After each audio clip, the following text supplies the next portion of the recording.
matagutlo, matagadlaw.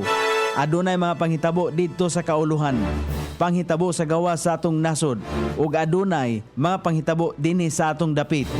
Mga panghitabo nga mo'y makapaikag sa katawhan, nga mabinantayon sa lakat ug dagan sa panahon karon. Itanyag ning istasyon DXSR ang 7 o'clock Breakfast News.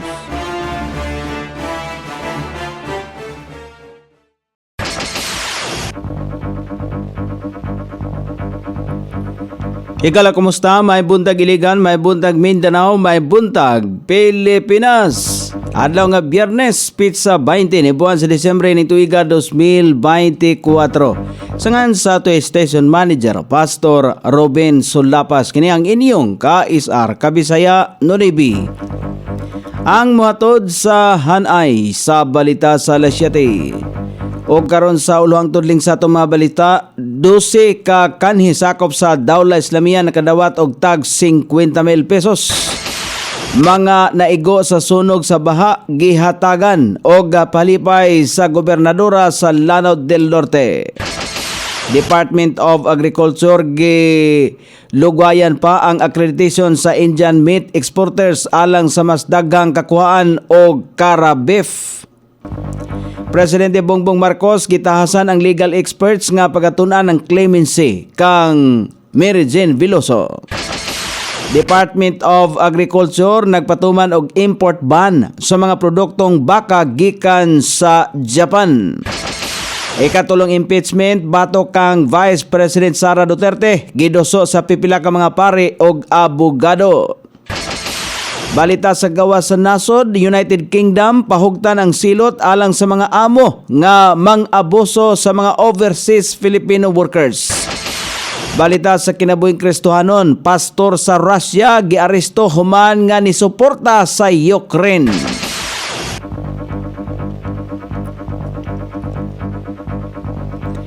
Kini ang uluhang tudling sa atong mga balita nga dalit kanato ning istasyon.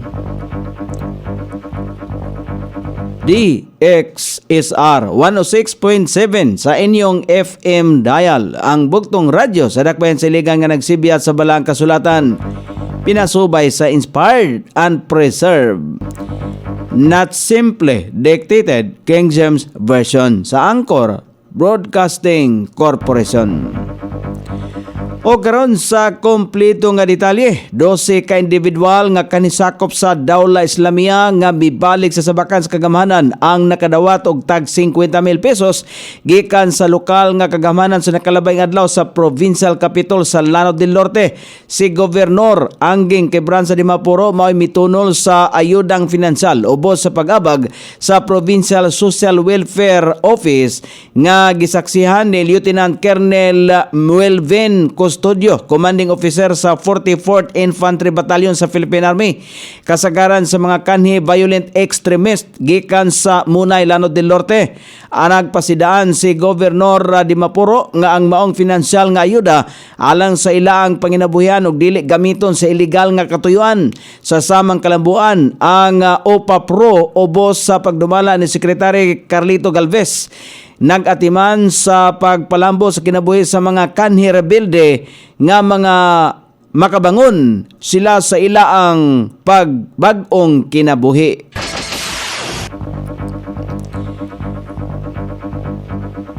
Dili matukib ang kalipay sa mga residente sa Baybay Poblasyon ug Barangay Pigkarangan sa lungsod sa Tubod, Dalawigan sa Lanao del Norte atol sa ilang pagdawat sa simpleng pahalipay gikan sa lokal nga kagamhanan sa probinsya. Sa nakalabayng adlaw, si Gobernador Angging Quebranza de Mapuro maoy nangunay sa paghatag tag 10 ka kilo nga bugas, grocery items og tag 1,000 ka pesos nga pahalipay sa mga kabataan atol sa naasong kalihukan. Ang maong mga residente mao ang napiktuhan sa sunog dool sa pantalan sa Tubod, samtang ang uban nini ang mga napiktuhan sa baha sa Pigkarangan. Naghangyo si Gobernador Angging Quebranza nga sa katawhan nga moabag sa pagpanglimpyo sa palibot aron walay magsakit nga mga sakop sa pamilya.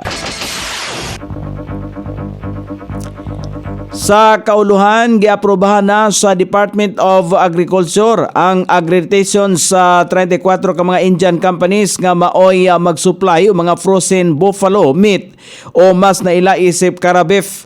Sumala pa kang Agriculture Secretary Francisco Chio Laurel Jr.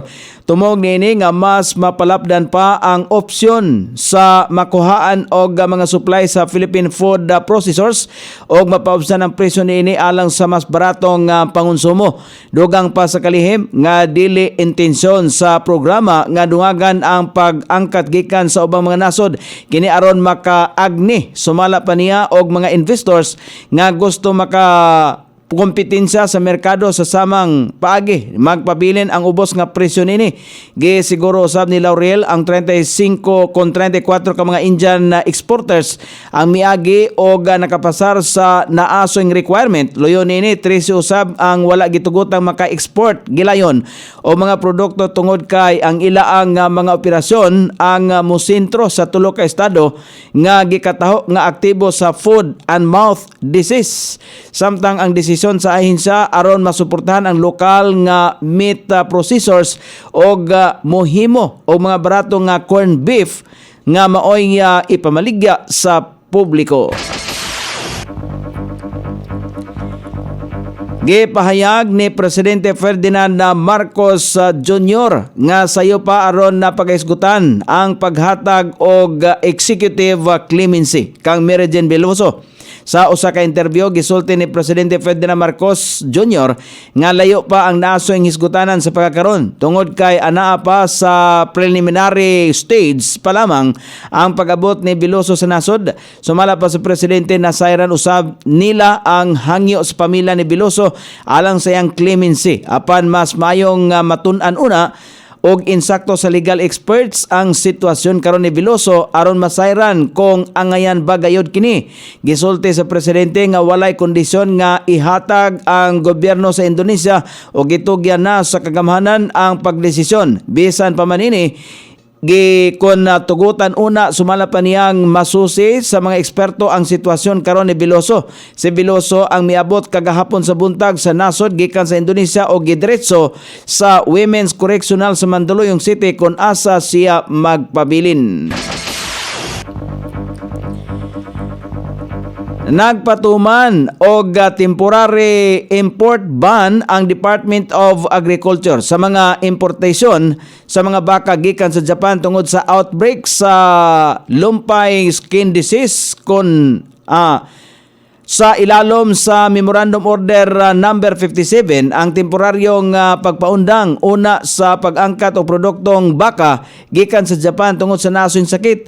Sumala pa kang Agriculture Secretary Francisco Chio Laurel Jr. ang temporary ban aron malikayan nga matakbuyan usab ang nasong sakit ang mga baka sa nasod og protektahan ang populasyon niini batok sa LSD. Ang LSD sumala pa usa ka klase sa sakit nga nagsugod sa mga panid sa baka nga manghubag og magtubig og dili madugay hinungdan sa pagkamatay sa mga baka. Na-report gilayon sa mga otoridad sa Japan ang mga insidente sa nasong sakit sa World Organization for Animal Health og gilayon nga natumbok ang mga lugar nga Fukuoka o Maibaro isip pinaka-apektadong lugar. Loyon nini adunay mga produkto usab nga dili mahilakip sa ban basta kini ang moagi sa usa ka makuting proseso sa Philippine Import and Health Standards. Lakip nini ang mga skeletal muscle meat, casings, collagen, mantika, blood meal og flour, bukog sa baka og mga pasteurized nga gatas. Padayon usab nga gihimong pagmatngon sa ahinsya aron mabantayan og maayo ang livestock industry sa nasod alang sa posibleng hulga sa LSD. Nagatubang sa ikatulong impeachment complaint si Vice President Sara Duterte sa Kamara Baha. Kini human idoso sa pipila ka mga sakop sa relihiyosong sektor og mga abogado ang maong reklamo batok sa Vice Presidente sa nasod. Mismo sila si Camarines Sur Representative Gabriel Bordado og House Deputy Minority Leader og Ambis OWA Party List Representative Lex Anthony Culada ang miendorso sa maong reklamo batok kang Duterte sa Kamarabaha kagahapon sa buntag. Gidoso ay katulong reklamo duha ka adlaw sa dili pa ang Christmas break sa mga kongresista sa nasod. May numduman nga nagunang nagatubang og duha ka susamang reklamo si Vice President Sara nga gidoso sa Civil Society Organization nga giendorso sa Akbayan Party List Representative Percival Sidania og bagong alyansa makabayan sa managlahi nga adlaw sa unang semana nining bulan sa Disyembre. Gibasihan sa mga nagdoso og impeachment complaint batok kang Duterte ang gihimong investigasyon sa House Committee on Good Government and Public Accountability batok sa Office of the Vice President of Department of Education tungod sa panaghap nga giwaldas ang confidential funds nini.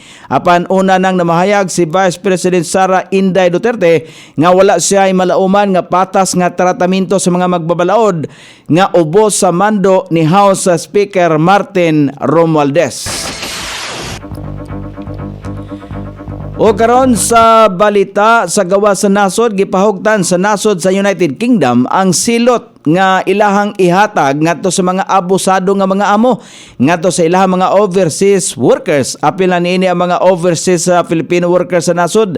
Sumala pa sa United Kingdom nga ang mga abusado nga mga amo sa nasod dili makakuha og trabahante gikan sa agency sulod sa 2 ka tuig, gikan kaniadto sa 1 ka tuig.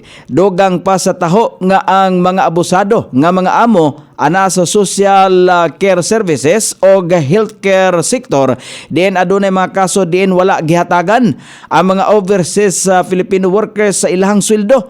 Tungod nini dili usab makaikyas ang mga recruitment agency sa naasoing silot.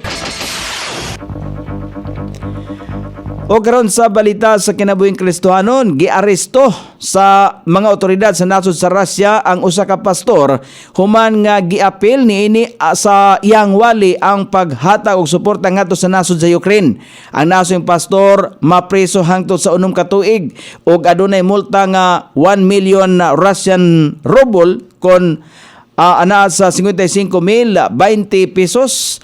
Apan wala na hibaluan kon unsa nga ahensiya sa gobyerno ang nakakita sa nasong wali nga ihatag nga iyahang gi live stream sa internet. O karon sa kahimtang sa pagbanabana sa dagan sa panahon, padayong gibantayan ang low pressure area nga kanhi bagyong Kirubin. Ang gibanabana nga nakinimahimutang sa coastal waters sa Mahinog, Camiguin. Samtang shear line ang makaapektar sa eastern section sa Southern Luzon, northeast monsoon o hanging amihan ang makaapektar sa ubang bahin sa Luzon.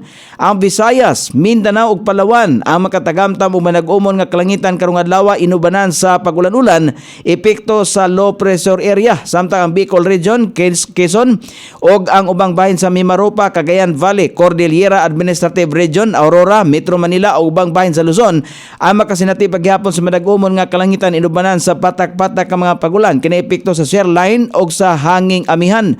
Sukod sa temperatura dinhi sa Dakbayan Siligan ang kabugnaon ana sa 25 ug ang kainiton mosangko sa 30 degrees sentigrado. Ang adlaw misilang kaganiya sa alas 6:16 ug mosapo niya sa alas 5:32 sa sayong takna sa kagabhion. Inyong nabati ang kinatibuk-ang hanay sa balita sa alas 7 nga dalit kanato ning istasyon. DXSR 106.7 sa inyong FM dial. Ang bugtong radyo sa Dakbayan Siligan nga nagsibiya sa balang kasulatan, pinasubay sa inspired and preserved, not simply dictated King James Version sa Angkor Broadcasting Corporation. Sangan sa tigsuwat sa atong balitang internasyonal ug sa kinabuhing Kristohanon, Pitzan sa balita lokal, Coney Island. Sa ato station manager Pastor Ruben Sulapas. Kini ang inyong ka-SR Kabisaya Nonoy B. Magpasalamat ug mingon. Mayong buntag, Iligan.